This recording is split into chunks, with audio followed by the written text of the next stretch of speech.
നിങ്ങളുണ്ടല്ലോ കണ്ണേട്ടാ, നല്ലൊരു സഹോദരനും കൂട്ടുകാരനും ഒക്കെയാണ്. അത്രയുള്ളൂ. പിന്നെന്താ, നല്ലൊരു ഭർത്താവല്ലേ? ആവും, എനിക്കറിയില്ല. വൈകാതെ അറിയിക്കാം ഞാൻ. ദീക്ഷിത് എന്താ മോളെ നിന്നോട് പറഞ്ഞത്? അവൻ എവിടെ പോയതാണ്? ചന്ദ്രൻ ചോദിച്ചു. ദച്ചുവേട്ടൻ ഇനി ഇവിടെ നിൽക്കില്ല എന്ന് പറഞ്ഞു. പൈസയുടെ പുറകെയുള്ള ഓട്ടം നിർത്തുമ്പോൾ തിരിച്ചു വരാമെന്ന്. ഇങ്ങനെ കുറേ ഉണ്ടാക്കിയിട്ട് എന്തിനാ? മരിച്ചു കിടക്കുമ്പോൾ പാർസലായി പൈസ കൊണ്ടുപോകുമോ എന്ന്. പിന്നെ പിന്നെ ഇനി എന്നെ കല്യാണം കഴിക്കാൻ താല്പര്യമില്ല എന്നും. അത് പറയുമ്പോഴേക്കും കരച്ചിലിൻ്റെ വക്കിലെത്തിയിരുന്നു അവൾ. എന്താ, വർഷങ്ങളായി സ്നേഹിച്ചിട്ട് നിന്നെ വേണ്ട എന്നോ? അവനെന്താ കളിക്കുവാണോ? പണത്തെ സ്നേഹിക്കുന്ന പെണ്ണിനെയല്ല, ഏട്ടനെ സ്നേഹിക്കുന്ന പെണ്ണിനെയാണ് വേണ്ടത് എന്ന്. ഒരിക്കൽ ഏട്ടൻ എന്തെങ്കിലും പറ്റിയാൽ ഞാൻ ഏട്ടനെ ഉപേക്ഷിച്ച് പണമുള്ള ആളുടെ കൂടെ പോകില്ല എന്ന് എന്താ ഉറപ്പെന്ന്? അവനോട് പോകാൻ പറ. ഒന്നിനും കൊള്ളാത്ത ഒരു കിഴങ്ങൻ. അവന് ബിസിനസ്സും വേണ്ട, ഒന്നും വേണ്ട. ഏതു നേരവും ഒരു കമ്പ്യൂട്ടർ. ദച്ചുവേട്ടൻ ഇപ്പോൾ ചെയ്യുന്ന ജോലി ഏട്ടൻ അത്രത്തോളം ഇഷ്ടമാണമ്മേ. ഇഷ്ടമുള്ള ജോലി ചെയ്യുമ്പോഴല്ലേ മനസ്സിന് സന്തോഷം ലഭിക്കൂ. അതുകൊണ്ട് അമ്മ ഏട്ടനെ അങ്ങനെ കുറ്റപ്പെടുത്തണ്ട. അവൻ തന്നെയല്ലേ കുറച്ചു നേരം മുൻപ് നിന്നെ വേണ്ട എന്ന് പറഞ്ഞു പോയത്. അത് ഇത്ര പെട്ടെന്ന് നീ മറന്നോ ആരു? ആ മനസ്സ് മറ്റാരേക്കാളും നന്നായി എനിക്കറിയാം അമ്മേ. ദീക്ഷിത് ചന്ദ്രദാസിന് അവൻ്റെ ജീവിതത്തിൽ ഒരിക്കലും ഈ അർപ്പിത പ്രതാപിനെ മറക്കാൻ കഴിയില്ല. പിന്നെ ഇപ്പോൾ പോയത് അത് എൻ്റെ മാത്രം കുറ്റമാണ്. ജീവനെ പോലെ സ്നേഹിച്ച ചെറുക്കനെ ഒരു നിമിഷം അമ്മയുടെ വാക്ക് കേട്ട് ഞാൻ മറന്നു. അവന് കൊടുത്ത പ്രോമിസ് മറന്നു. ചേട്ടൻ്റെ പ്രാണനായ അനിയത്തിയെ മനഃപൂർവ്വം വാക്കുകൾ കൊണ്ട് കുത്തി നോവിച്ചു. അപ്പോൾ പിന്നെ ഇത്ര വേദനയെങ്കിലും ഞാൻ അനുഭവിക്കേണ്ടേ അമ്മേ? അവൻ വേണ്ട എന്ന് പറഞ്ഞപ്പോഴേക്കും നീ എന്തൊക്കെയാണ് ഈ പറയുന്നത്? അതിനുവേണ്ടി തെറ്റൊന്നും നീ ചെയ്തിട്ടില്ലല്ലോ മോളെ.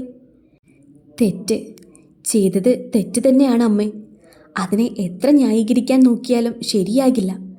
ഇന്നോളം ഈ ആരു അവളുടെ ദച്ചുവേട്ടനെ അല്ലാതെ വേറൊന്നിനെയും ജീവിതകാലം മുഴുവൻ കൂടെ വേണമെന്ന് ആഗ്രഹിച്ചിട്ടില്ല, സ്വപ്നം കണ്ടിട്ടില്ല.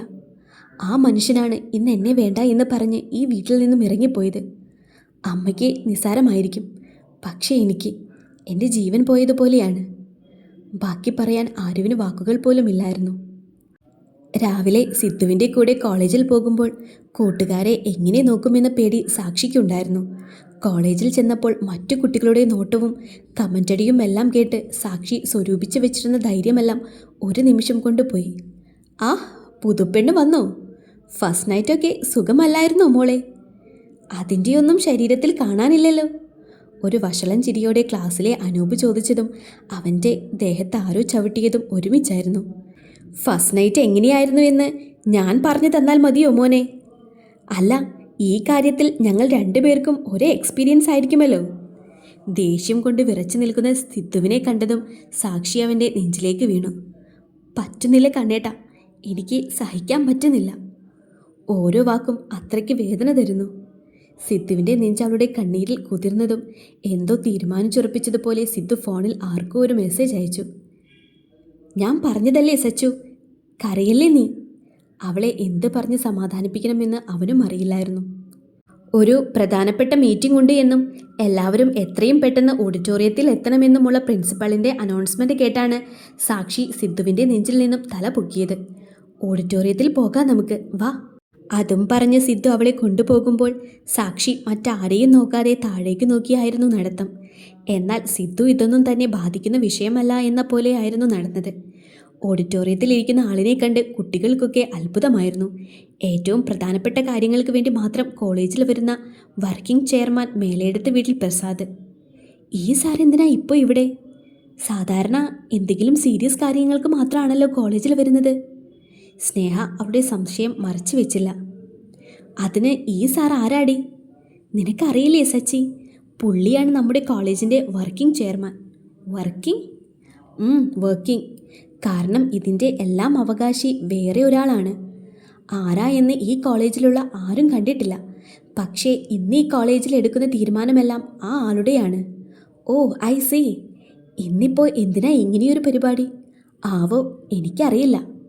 അവർ അത്രയും സംസാരിച്ചപ്പോഴേക്കും സിദ്ധു അവളുടെ കൂടെ വന്ന് നിന്നിരുന്നു.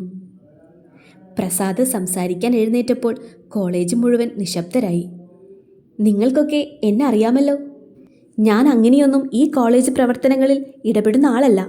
പക്ഷേ സ്വന്തം കോളേജിലെ കുട്ടികൾക്ക് മാതൃക ആകേണ്ട അധ്യാപകൻ തന്നെ അത് തെറ്റിച്ചാൽ വരാതിരിക്കാൻ പറ്റുമോ? എനിക്കറിയാം നിങ്ങൾക്ക് ഞാൻ പറഞ്ഞത് മനസ്സിലായിട്ടില്ല എന്ന്. ഒരു 2-3 ദിവസം മുൻപ് ഇവിടെ ആർട്സ് ഡേ പരിപാടി നടന്നത് ആരും മറന്നിട്ടില്ല എന്ന് വിശ്വസിക്കുന്നു. ആ ദിവസം ഈ കോളേജിലെ 2 വിദ്യാർത്ഥികളോട് നിങ്ങളൊക്കെ മോശമായി പെരുമാറി. പച്ചയ്ക്ക് പറഞ്ഞാൽ അവിഹിതം വരെ ആക്കി. അവിടെ ശരിയേതാണ് തെറ്റേതാണ് എന്ന് ആരും തിരക്കിയില്ല. പകരം സദാചാരം കളിക്കാനായിരുന്നു നിങ്ങൾക്കിഷ്ടം. ഇനി ഒരു വീഡിയോ ഉണ്ട്, അതുകൂടി കണ്ടു നോക്ക്. ഇതും പറഞ്ഞ് ഓഡിറ്റോറിയത്തിൽ പ്ലേ ചെയ്ത വീഡിയോ കണ്ട് എല്ലാവരും അത്ഭുതപ്പെട്ടു.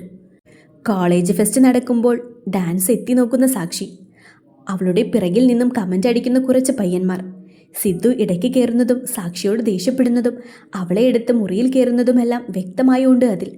പെട്ടെന്നാണ് ഒരാൾ അവിടേക്ക് വന്ന് ഡോർ അടച്ചതും ആരെയൊക്കെയോ വിളിച്ചതും ആളുടെ മുഖം ക്യാമറയിൽ കണ്ടതും വിദ്യാർത്ഥികളോടൊപ്പം തന്നെ അധ്യാപകരും ഞെട്ടി. എല്ലാവർക്കും പ്രിയപ്പെട്ട അവരുടെ ആയുഷ് സാറ്.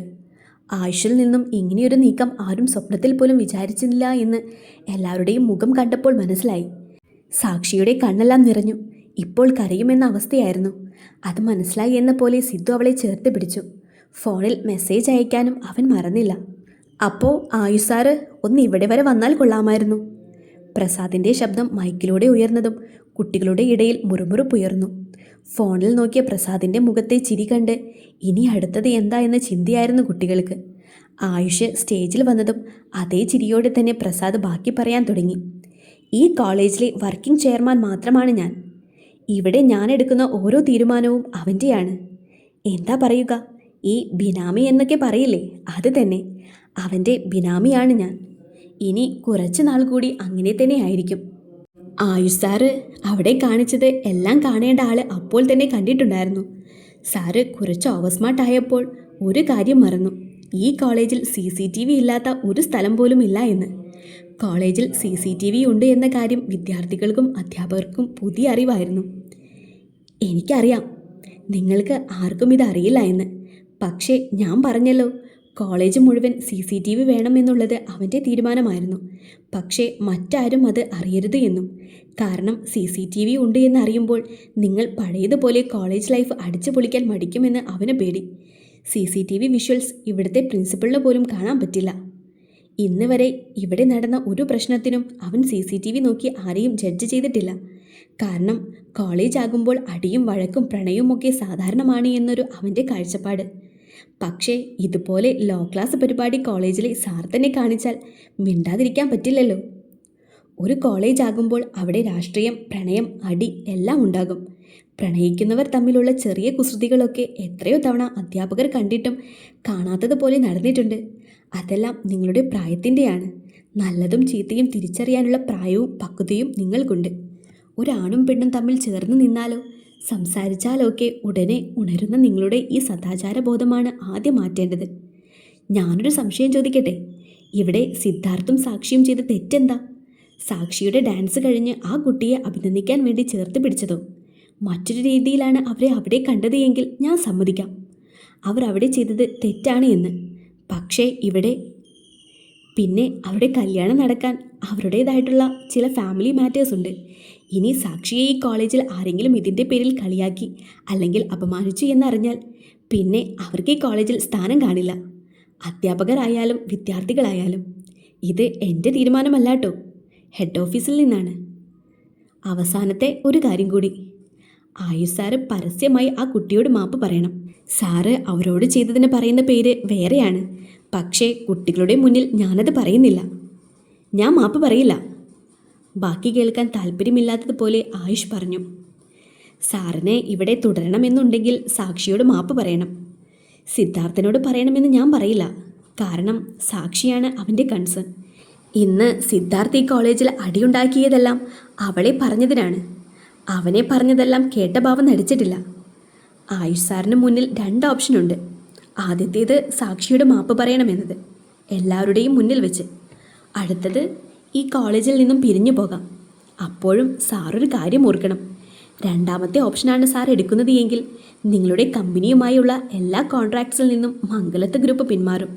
അതിൽ എത്ര നഷ്ടം വന്നാലും സഹിക്കുമെന്ന് അവൻ പറഞ്ഞിട്ടുണ്ട്. ഇനി തീരുമാനം സാറിൻ്റെയാണ്. ആകെ പെട്ട അവസ്ഥയായി ആയുഷിന്. മംഗലത്ത് ഗ്രൂപ്പ് കോൺട്രാക്റ്റിൽ നിന്നും പിന്മാറുക എന്ന് അവന് ആലോചിക്കാൻ പോലും പറ്റുന്ന ഒരു കാര്യമല്ലായിരുന്നു. അങ്ങനെ നടന്നാൽ പിന്നെ ഉണ്ടാകുന്ന നഷ്ടത്തിൽ നിന്നും കരകയറാൻ ചിലപ്പോൾ അവൻ്റെ കമ്പനിക്ക് പറ്റിയെന്ന് വരില്ല.